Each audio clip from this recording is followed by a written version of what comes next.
I'm not coming in trying to design it as if it was my house. I wouldn't mind this color in my home in a particular situation. I don't know what situation, but.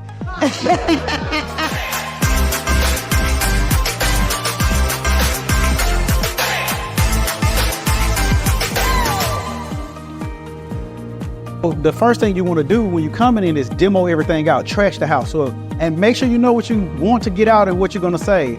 You have to notate it too with your contractor when you're walking through what things we're going to keep and what we're going to throw away, because you don't want to make a mistake and you want to keep the kitchen cabinets and they trash them. That's $1,500 just like that you just blew.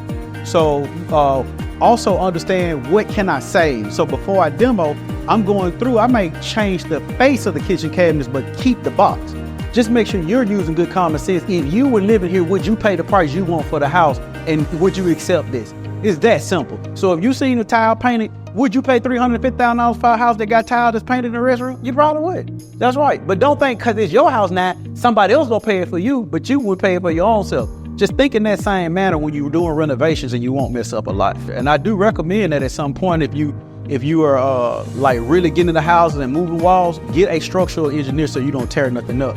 The worst thing you want to do is do something like a renovation and thought you've done the right thing, and then somebody come in and tell you, no, we got to tear all that back out and refix it and put a new beam in. That means you got to tear the ceiling back out, clean everything up, re-sheetrock again. It's not a good day. That's money coming out of your pocket. Do it right the first time. Don't cut corners. I'm not coming in trying to design it as if it was my house. I wouldn't mind this color in my home in a particular situation. I don't know what situation, but. But because it is a multifamily, I want it all to be neutral. So it will be alabaster white, which is like a creamy white when we finish. That's the other big thing when you're doing is remove emotion. This is a business. This ain't your home. But it needs to be that if you had to move in this house, you could. So you still have to renovate it to a place that is nice enough, but don't get too overwhelmed with trying to make it so custom for you when you're not going to live here, right? Because sometimes that could be offensive with people to come in and say, I hate this color house. You're like, that's my favorite thing. That's the thing I put in it. You know, don't get personal. It's strictly business.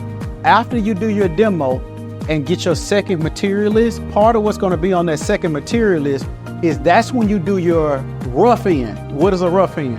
That's when you're going through and fixing any plumbing, moving walls. Like, let's say for an example, I was going to move this wall, or I was going to frame this up and make this a bedroom, right? Well, on the rough end, what I would have to do is frame, and all the plugs and lights, wherever they're gonna be at, needs to be in place before I cover the walls back up.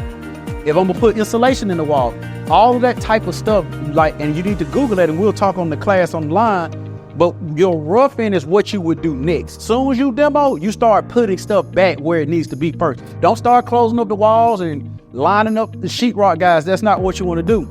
But if you're subbing it yourself, that's how I'm teaching you. If you had to hire every contractor and trade individually for this property, this is how you would be setting things up. So if you got demo going on, you want the same guys outside scraping, doing the roof, doing all the exterior work while the same guys inside doing the work. By the time both of them finish and doing everything outside, your inside guys now should be out of here, and you should have your sub guys coming in, starting to put in the plumbing and doing it again. That's what I'm telling you about. Once that's completed, the guy comes back out and inspect it. Now you're calling your sheetrock guys to come in and start closing the walls up and doing everything like that. The next thing you'll do after that will be coming in with your paint. You do your first coat of paint. Once you do your first coat of paint, that's when you start coming in and put your initial flooring, non-carpet.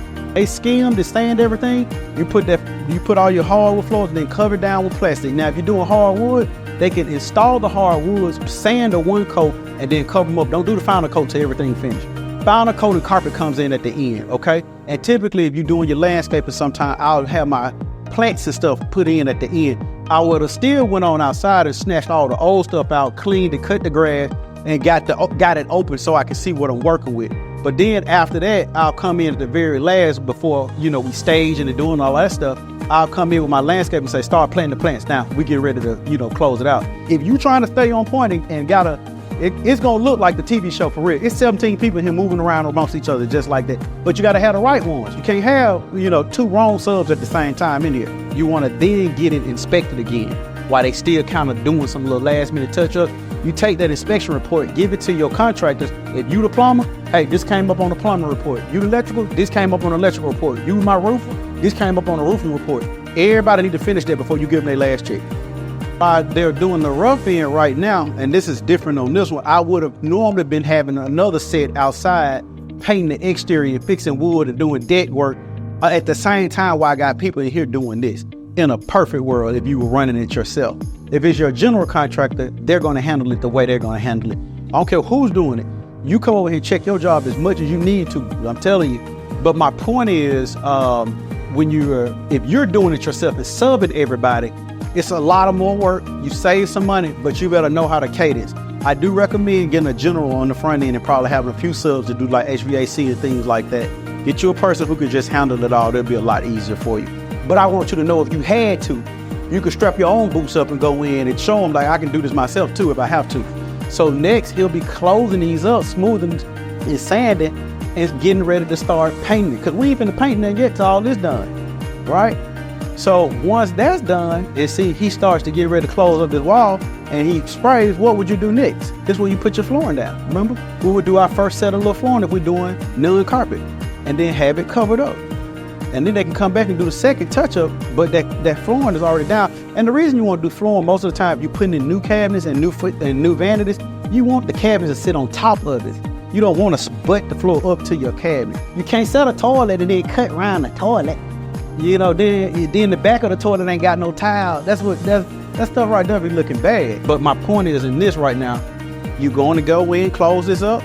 You're gonna do your paint next, run your flooring. So if I'm talking to him on the phone right now and I'm not here, and I'm saying, hey, when you be done with this today, Saturday? He said, hey, I'll be finished Tuesday. When should you be starting to call your next team, and who should you call next? And then you're gonna tell him when. So he telling me Monday, it should be, you tell him to come when. You get on his calendar for Wednesday morning right now. You come by when? Thank you. I'm coming Saturday, Sunday. I'm coming Saturday, Monday, and Wednesday. You're right. Until now, I know where it's going, then I don't have to come back till it's finished.